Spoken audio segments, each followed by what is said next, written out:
सुशांत 24 साल का दिखने में डिसेंट और स्मार्ट लड़का था। अंकिता को उसने पहली बार शॉपिंग मॉल में देखा था।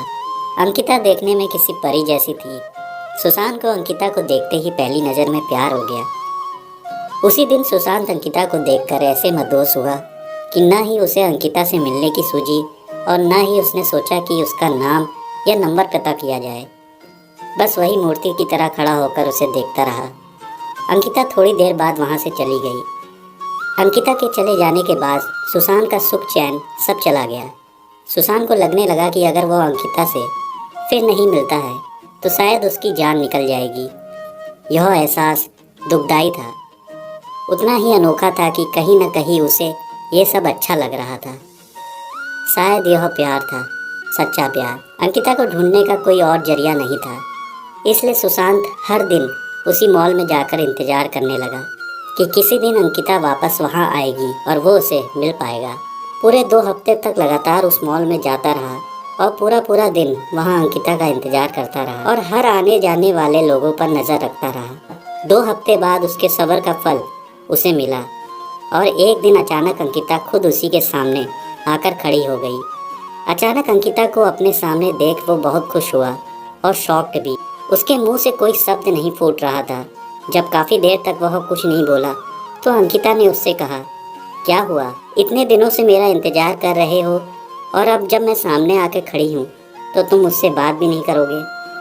सुशांत ने चौंकते हुए कहा, हाँ करूँगा, बिल्कुल करूँगा, लेकिन पहले ये तो बताओ कि तुम्हें कैसे पता कि मैं इतने दिनों से यहाँ तुम्हारे लिए आता हूँ? मुझे यह सब इसलिए पता है क्योंकि जिस दिन तुमने मुझे देखा और उसके अगले दिन से तुम यहाँ हर रोज़ मेरी तलाश में आने लगे, उसी दिन से मैंने भी तुम पर जासूसी करना शुरू कर दिया था। सुशांत के मन में एक और सवाल कौन था?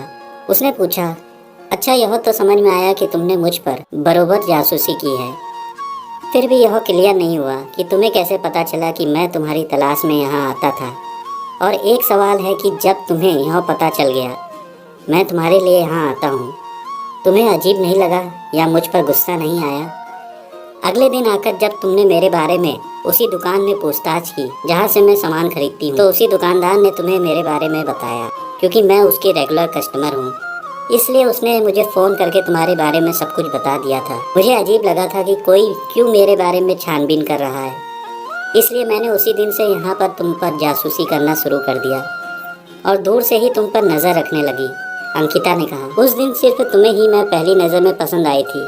मैंने भी तुम्हें मॉल में देखा था और मुझे भी तुम अच्छे लगे थे, इसलिए जब मैं तुम पर नज़र रखने लगी तब मेरे मन में भी तुम्हारे बारे में ज़्यादा जानने की मनसा जागी। इसलिए मैं उसी दिन से तुमसे बात करने के लिए नहीं आई और इन 2 हफ्तों में मैंने तुम्हारे बारे में काफ़ी कुछ जाना। मुझे तो यह पता चल गया कि तुम मुझे इसलिए खोज रहे हो क्योंकि तुम मुझसे प्यार करने लगे हो, लेकिन मुझे इस बात को कंफर्म करना था कि कहीं तुम्हारा प्यार सिर्फ शारीरिक आकर्षण तो नहीं है जो अक्सर इस उम्र में हो जाया करता है। लेकिन जैसे जैसे दिन बीतता गया और मैंने देखा कि तुम बिना धीरज खोए उसी शिद्दत से मेरे लिए यहाँ आते थे और मुझे तलाशते रहते थे, और मुझे यकीन हो गया कि यह एक महज आकर्षण नहीं बल्कि तुम सच में मुझसे प्यार करने लगे हो। और इस बात को तब और ज़्यादा मजबूती मिल गई जब मैंने देखा कि मॉल में मुझसे भी ज़्यादा सुंदर लड़कियाँ तुम्हारे पास से गुजरती थी, लेकिन तुम उनमें सिर्फ मेरा चेहरा देखना चाहते थे। इन 2 हफ्तों में तुम पर नज़र रखते रखते मेरे दिल में भी तुम्हारे लिए प्यार जागा, और मेरा प्यार भी आकर्षण नहीं है क्योंकि मुझे भी अब बिना तुम्हें देखे चैन नहीं आता और मैं भी वही चाहती हूँ जो तुम चाहते हो। इसलिए आज मुझसे रहा नहीं गया और मैं तुम्हारे सामने आकर खड़ी हूँ। सुशांत ने अंकिता को अपना नाम बताया और उसका नाम पूछा और उसे प्रपोज किया। अंकिता ने कहा हाँ। दोनों के चेहरों पर अपने सपनों के हमसफर मिलने की खुशी चमक उठी और एक प्यारी सी क्यूट लव स्टोरी का हैप्पी एंडिंग हुआ।